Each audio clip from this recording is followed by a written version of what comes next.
Hi, welcome back to my channel. Today I am going to give you the remedial teaching strategies and their settings. Teaching strategy is defined as a technique, method, process, or procedure that a teacher uses during instruction.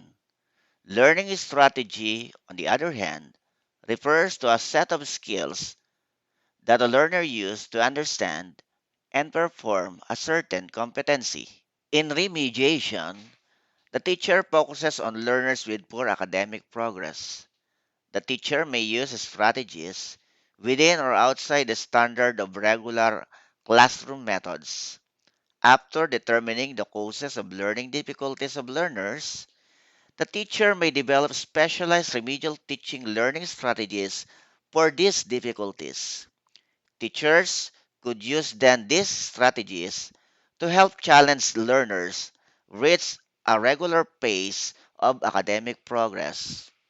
In remedial instruction, we must use a learner centered strategy because it helps the children keep pace with their learning. It will be more engaging for students as they will likely experience success and retain what they have learned. What is individualized teaching and learning? It is a strategy where teaching is centered on the individual learner. It targets one need at a time. This strategy can be used alone or with another strategy, such as differentiated instruction. Differentiated teaching strategy includes the provision of multiple learning opportunities that correspond to students' learning needs. In differentiated learning, the teacher designs varied activities considering the learning styles and prior knowledge of the students.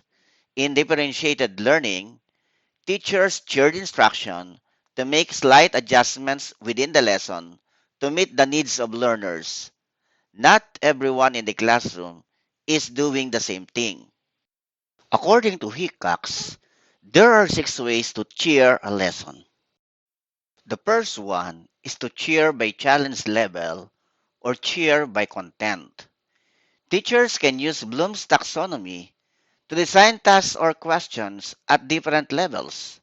For example, the teacher may give home-based activities for one group of pupils who need to build their understanding of a concept or skill and the other one that needs the application of skills.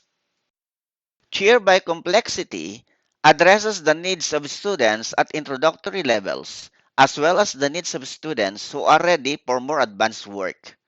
The complexity of learning tasks in groups depends upon the ability of the students. Ideally, teachers give simple activities for learners needing remediation. When cheering by resources, the teacher chooses materials at various reading levels and complexity of content. The choice of resources is based on the instructional needs and readiness of the learners. For example, one group may use a worksheet while the other group will use real objects for visualization. In cheering by outcomes, the learners use the same materials but with different products. For example, using the same reading material in identifying character traits, Cheer 1 can be role playing the character traits, and Cheer 2 can be oral or written descriptions of the traits. When teachers cheer by process, they require the same end products, but the ways of achieving outcomes vary. They utilize the learner's preferred learning style, which could be kinesthetic, linguistic, visual, or auditory. In cheering by product, the teachers cluster learners by multiple intelligences or learning styles, followed by assignments that fit those preferences. For example, the visual learner can be assigned to create a web organizer of the story, while an auditory learner can be made to give an oral report of the events in a story. Another strategy in providing remediation is peer teaching. Bright students can help their classmates outside school hours. Remedial teachers may also train pupils who excel in a subject and act the role of a little tutor to provide learning support in a group study, cooperative or collaborative work, or one-on-one tutorial sessions. The teacher must establish rules or design a tutoring guide which include confidentiality of student progress, procedures in tutoring sessions, and providing feedback. The teacher must make sure to monitor compliance with these rules.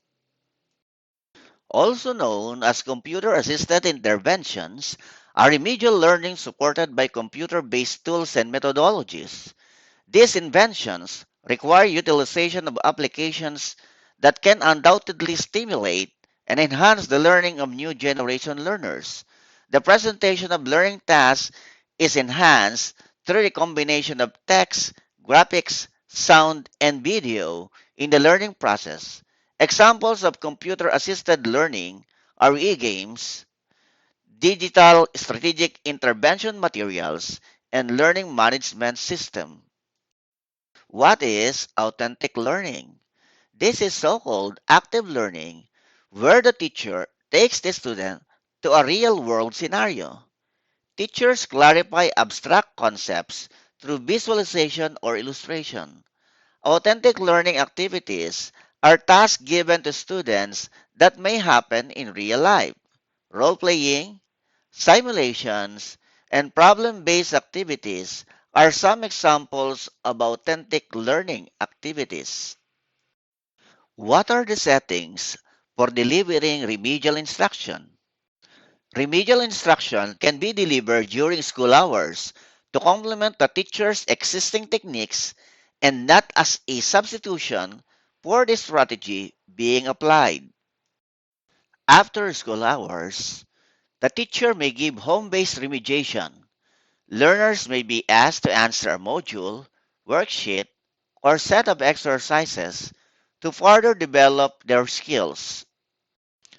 Also, a summer remedial program can be offered as mandated in Debit Order number 13 Series 2018. A learner who receives a grade lower than 75% in any subject must be given an intervention through remediation and must pass the said remedial classes for promotion to the next grade level. Lastly, remedial centers can be established in a school or in the community to pull out students in the regular classroom and provide remediation in the center.